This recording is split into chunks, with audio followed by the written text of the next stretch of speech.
کی تعلیمات کے پروگرام روشنی کے ساتھ آپ کا میزبان احمد علی محمودی حاضر ہے۔ آپ ہمارے اس پروگرام کے حوالے سے اپنے تاثرات بھی دیں، ہمارے اس پروگرام کو لائک اور شیئر بھی کریں۔ ناظرین، کیسٹ روم نے مسلمانوں کے حالات کا جائزہ لینے کے لیے اپنا ایک ایلچی مدینہ میں بھیجا، جہاں خلیفہ ثانی حضرت عمر فاروق رضی اللہ عنہ کی حکومت تھی اور مدینہ المنورہ مسلمانوں کا دارالخلافہ تھا۔ مدینہ پہنچ کر وہ ایلچی ایک صاحب سے پوچھنے لگا، آپ کے شہنشاہ معظم کا محل کہاں ہے؟ اس آدمی نے اس اجنبی کی بات سن کر کہا، ہم لوگ شہنشاہ، محل اور معظم جیسے الفاظ سے بالکل ناآشنا ہیں، آپ یہ بتائیں کہ آپ کو ملنا کس سے ہے؟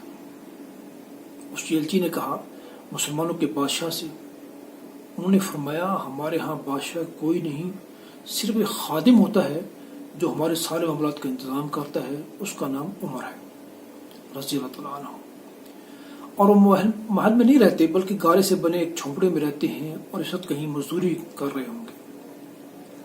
رومی یہ بات سن کر بڑا حیران ہوا اور وہ آپ کی تلاش میں چل پڑا۔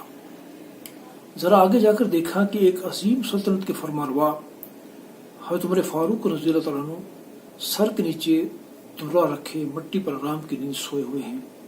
ان کی حفاظت کے لیے محافظ یا چوکیدار موجود نہیں ہے۔ یہ منظر دیکھ کر اس ایلچی نے جو الفاظ کہے وہ تاریخ کے سنہری حروف ہیں۔ وہ کہنے لگا کہ یہ ہے وہ عمر جس کی ہیبت سے دنیا کے فرمانرواؤں کی نیندیں اڑی ہوئی ہیں۔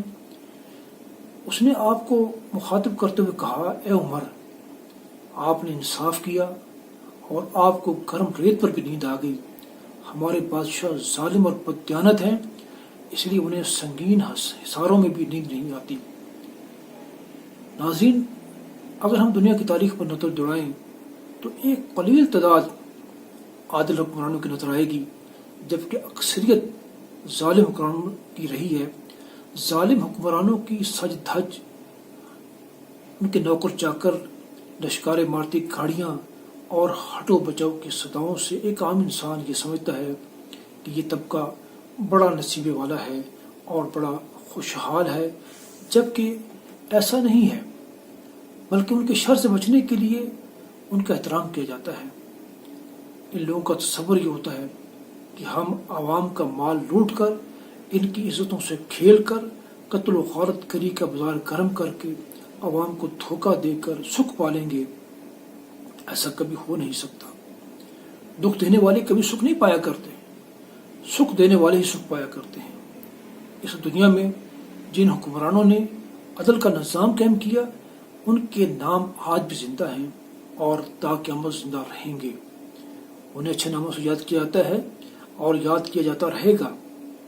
اور جن لوگوں نے اقتدار کے نشے میں آ کر ظلم و بربریت کا نظام قائم کیا، وہ صفحہ حسیب سے ایسے مٹے کہ آج دنیا میں ان کو کوئی وارث اور نام لیوا موجود نہیں ہے۔